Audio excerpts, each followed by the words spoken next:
In discussing the large-scale structure of the cosmos, astronomers sometimes say that space is curved, or that the universe is finite but unbounded. Whatever are they talking about?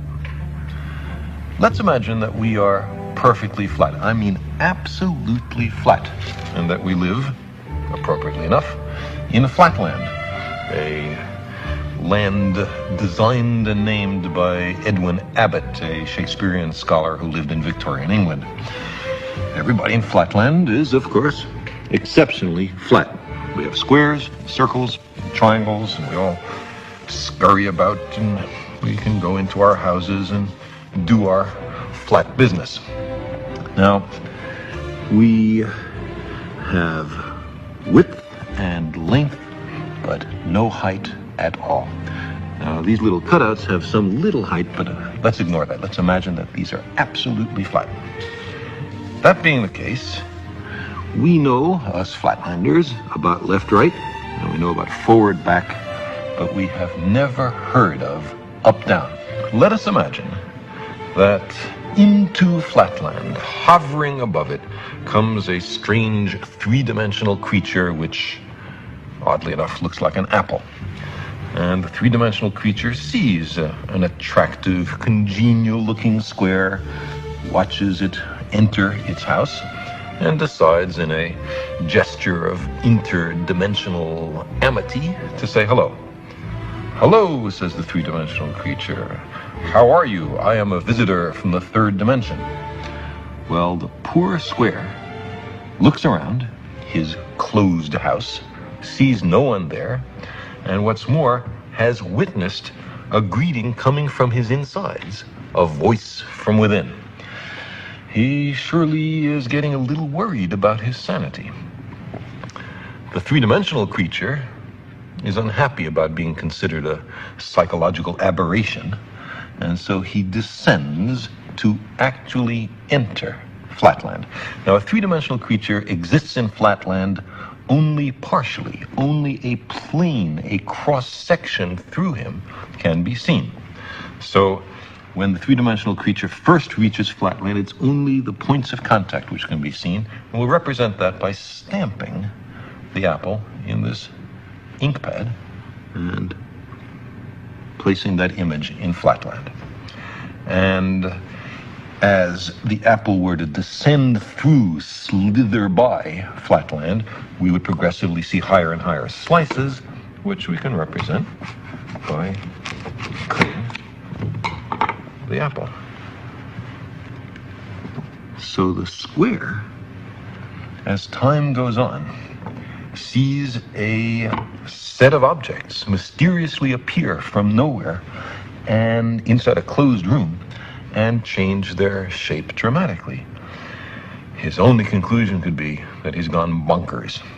Well, the apple might be a little annoyed at this conclusion, and so, not such a friendly gesture from dimension to dimension, makes a contact with the square from below and sends our flat creature fluttering and spinning above Flatland.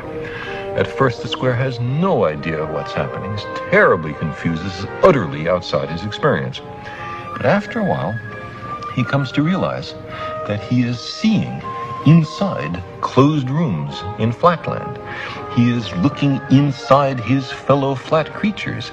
He is seeing Flatland from a perspective no one has ever seen it before to his knowledge. Getting into another dimension provides as an incidental benefit a kind of X-ray vision. Now our flat creature slowly descends to the surface, and his friends rush up to see him. From their point of view, he has mysteriously appeared from nowhere. He hasn't walked from somewhere else. He's come from some other place. They say, "For heaven's sake, what's happened to you?" And the poor square has to say, "Well, I was in some other mystic dimension called up." And they will pat him on his side and comfort him, or else they'll ask, "Well, show us, where is that third dimension? Point to it." And the poor square will be unable to comply. But maybe more interesting is the other direction in dimensionality. What about the fourth dimension? Now, to approach that, let's consider a cube. We can imagine a cube in the following way. You take a line segment and move it at right angles to itself an equal length. That makes a square. Move that square an equal length at right angles to itself, and you have a cube. Now, this cube, we understand, casts a shadow. And that shadow we recognize. It's, ordinarily drawn in third grade classrooms as two squares with their vertices connected.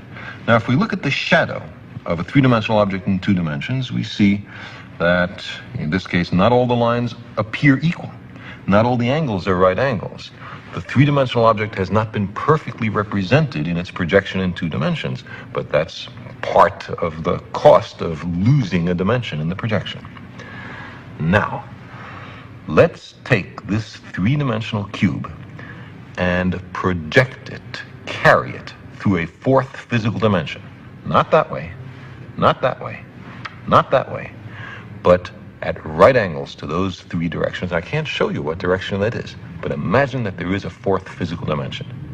In that case, we would generate a 4-dimensional hypercube, which is also called a tesseract. I cannot show you a tesseract because I and you are trapped in 3 dimensions. But what I can show you is the shadow in 3 dimensions of a 4-dimensional hypercube or tesseract. This is it. And you can see it's 2 nested cubes, all the vertices connected by lines. And now the real tesseract in 4 dimensions would have all the lines of equal length and all the angles right angles.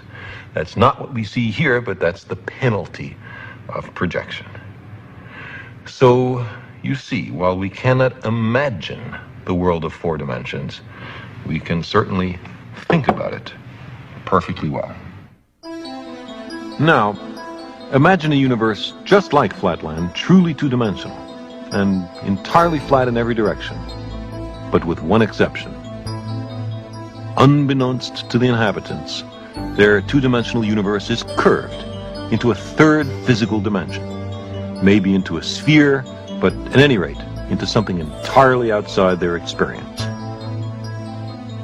Locally, their universe still looks flat enough, but if one of them, much smaller and flatter than me, takes a very long walk along what seems to be a straight line, he would uncover a great mystery. Suppose he marked his starting point here and set off to explore his universe. He never turns around and he never reaches an edge. He doesn't know that his apparently flat universe is actually curved into an enormous sphere.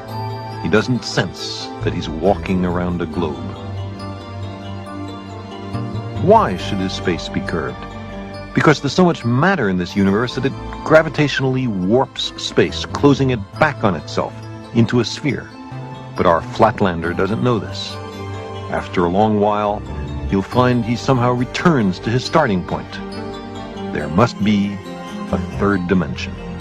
Our Flatlander couldn't imagine a 3rd dimension, but he could sure deduce it. Now, increase all the dimensions in this story by 1, and you have something like the situation which many cosmologists think may actually apply to us. We are 3-dimensional creatures trapped in 3 dimensions. We imagine our universe to be flat in 3 dimensions, but maybe it's curved into a 4th. We can talk about a 4th physical dimension, but we can't experience it. No one can point to the 4th dimension. I mean, there's left, right, and there's forward, back, there's up, down, and there's some other directions simultaneously at right angles to those familiar 3 dimensions.